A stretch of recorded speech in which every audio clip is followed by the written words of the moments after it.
নমস্কার, আমি ঠোঁটকাটা, আমি রাজা চট্টোপাধ্যায়। আপনাদের প্রত্যেককে স্বাগত জানাই TV9 বাংলার প্রাইম টাইমে। ঠোঁটকাটা শুরুতেই এই মুহূর্তের বিশেষ বিশেষ খবর এক ঝলকে দেখে নিন। 8 PM বিগ নিউজ। কৃতকর্মের ফল ভুগতে হচ্ছে মমতা বন্দ্যোপাধ্যায়, অভিষেক বন্দ্যোপাধ্যায়কে।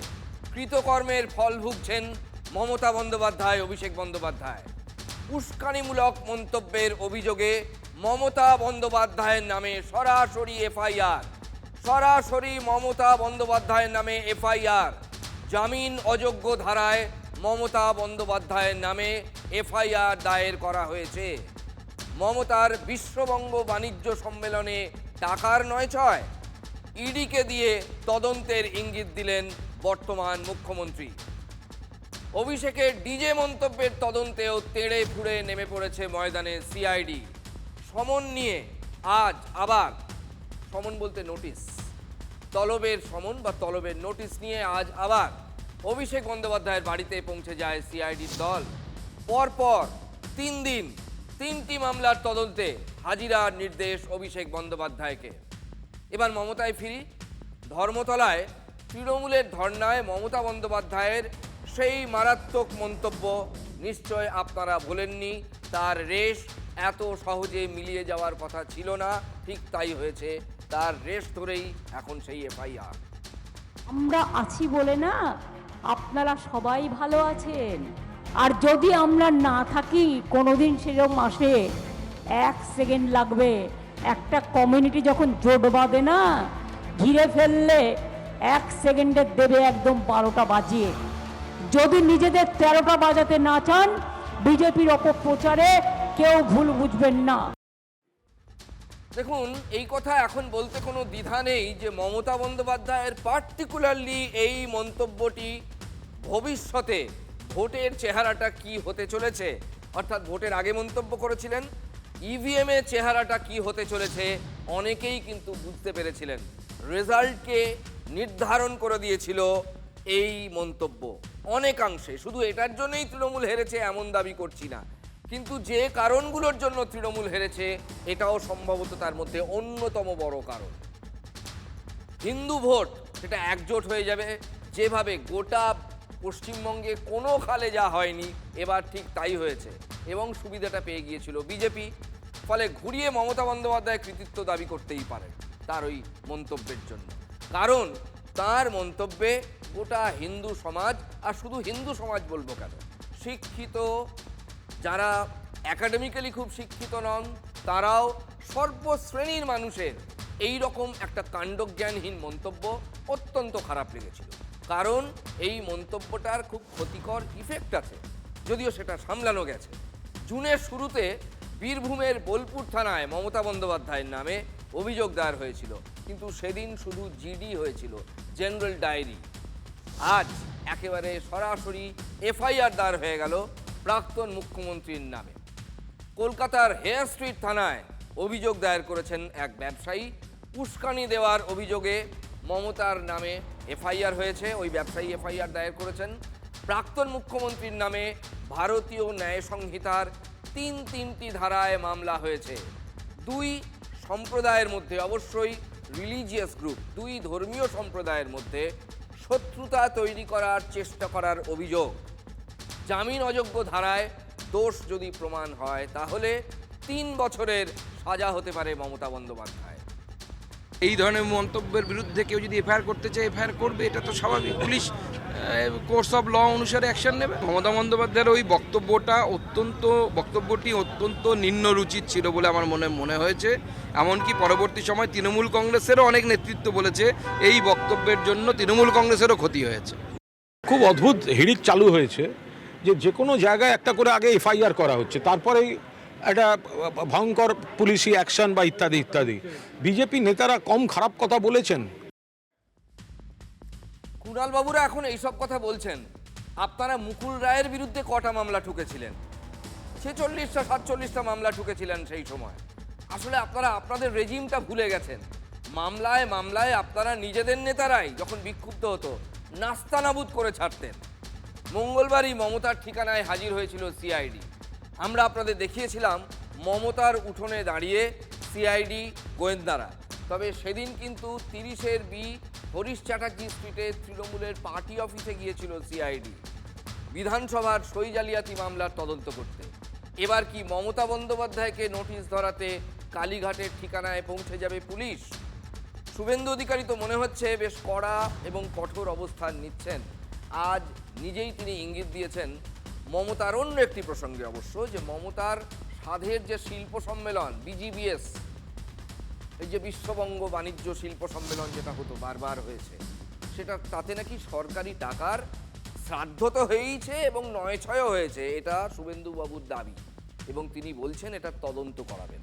রাজ্যের কোনো এজেন্সি নয়, আর্থিক লেনদেনের দুর্নীতির তদন্ত যারা করে সেই এনফোর্সমেন্ট ডিরেক্টরেটের কথা ঠাড়ে ঠোড়ে বুঝিয়ে দিয়েছেন মুখ্যমন্ত্রী। আমার কাছে লিস্ট রয়েছে, বিজিবিএস করতে গিয়ে মমতা বন্দ্যোপাধ্যায় একটি ইভেন্ট ম্যানেজমেন্ট সংস্থাকে মোট 635 কোটি টাকা দিয়ে গেছেন। 635 কোটি টাকা একটি ইভেন্ট ম্যানেজমেন্ট সংস্থাকে। এরও তদন্ত হবে। তদন্ত শুধু নয়, মামলা আমরা করব এবং প্রয়োজন হলে মানি লন্ডারিং যারা ইনভেস্টিগেট করে তাকেই হ্যান্ড ওভার করবো। আমরা ছাড়বো না, ছাড়ার জন্য তো মানুষ বসায়নি।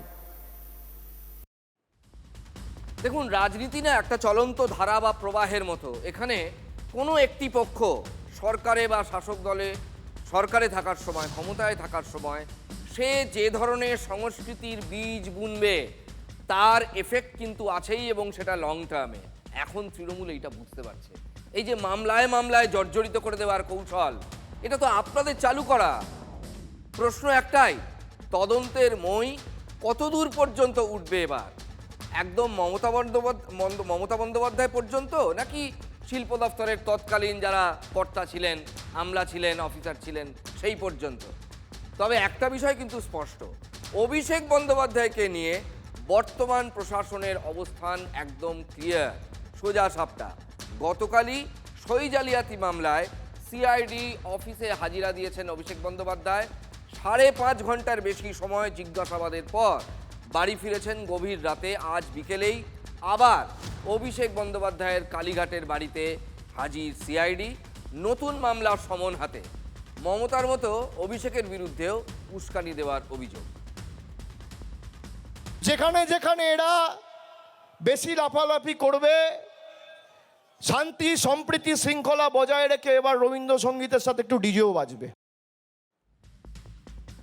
4 তারিখ ডিজে বাজবে, এক নয় একাধিক সভামঞ্চ থেকে হুমকি দিয়েছিলেন অভিষেক বন্দ্যোপাধ্যায়। বিধাননগর সাইবার থানায় অভিযোগ দায়ের হয়েছিল প্রথমে। গ্রেফতারি এড়াতে হাইকোর্টের দ্বারস্থ হন অভিষেক বন্দ্যোপাধ্যায়।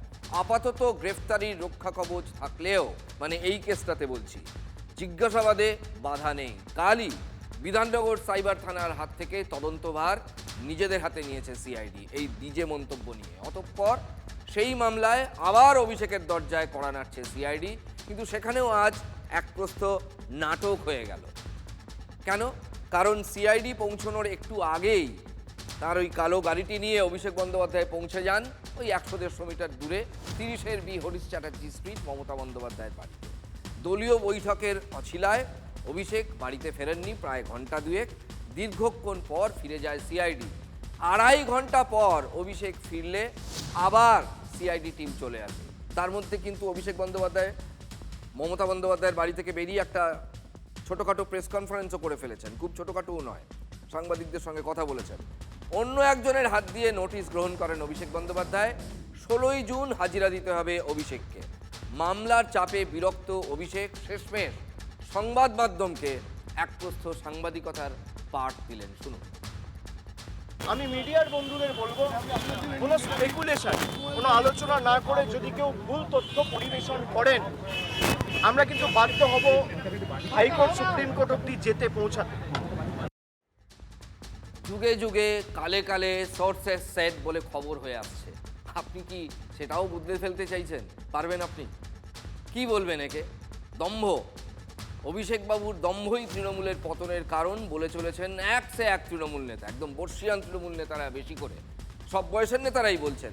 গতকাল বলেছিলেন কল্যাণ বন্দ্যোপাধ্যায়, আজ বললেন আবু তাহের, মুর্শিদাবাদের সাংসদ। আবু তাহের কাকলি ঘোষ দস্তিদারের যে বিদ্রোহী পক্ষ, মানে যে বেসুরো পক্ষ, সেই পক্ষের চিঠিতে সইও করেছেন। তিনি আজ হাজির ছিলেন রাজ্যের মুখ্যমন্ত্রীর আমন্ত্রণে প্রশাসনিক বৈঠক। আমি 45 ইয়ার্স প্র্যাকটিস, একটা সিনিয়র লয়ারের সঙ্গে কীভাবে কথা বলতে হয়, কীভাবে তা শুনতে হয়, তা তো বললো সেটা কিচ্ছু জানে না। এত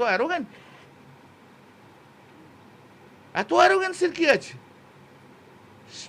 শিক্ষা পায় না, সময় থেকে শিক্ষা পেল না। আমি তো ক্যামাক স্ট্রিটের এমপ্লয়ি নই। কল্যাণ বন্দ্যোপাধ্যায় বুঝতে পেরেছেন যে হ্যাঁ, সত্যিকারেরই আমরা যেটা চাইছিলাম যে পার্লামেন্টে অন্ততপক্ষে ফ্লোরে আমাদের নেতা ঠিক হোক, আমরা ঠিক করে নিই। এবং অভিষেক বন্দ্যোপাধ্যায় যেভাবে দলটাকে ডুবানোর চেষ্টা করেছিল আইপ্যাক দ্বারা পরিচালিত হয়ে বা আইপ্যাককে পরিচালিত করে, সুতরাং এটা আমাদের ক্ষতির কারণ ছিল। তাই কল্যাণ বন্দ্যোপাধ্যায় আজকে বাধ্য হয়ে মুখ খুলছেন।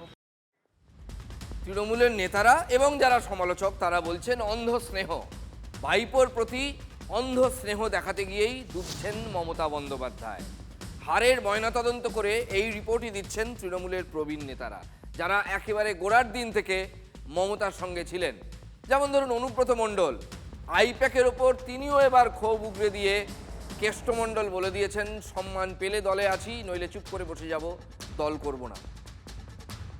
দেখুন, মমতা ব্যানার্জি একা হয়েছে, খারাপ লাগছে। কেন মমতা ব্যানার্জিকে ভালোবাসতাম আমি, কেন অনেকজনাই ভালোবাসতাম, কিন্তু মমতা ব্যানার্জি শেষ দিকে কার পাল্লায় পড়লো আমরা বুঝতে পারলাম না। একটু জেগে ঘুমালে দলের তো এই অবস্থায় হবে।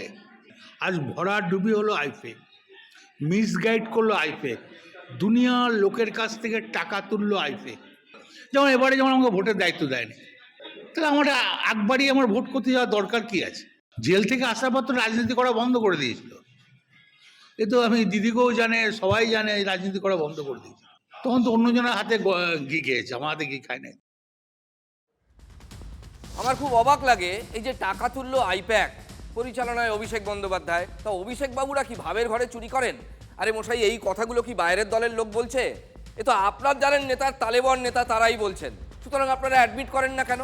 আপনারা সংবাদ মাধ্যমকে গাল দেন, বিরোধীকে গাল দেন, মানে এখন যারা শাসক হয়েছে বা সমালোচকদের গাল দেন, অথচ বলছে আপনার দলের নেতারা। এর আগে মদন মিত্র বলেছিল, এখন বলছেন কেষ্টমণ্ডল।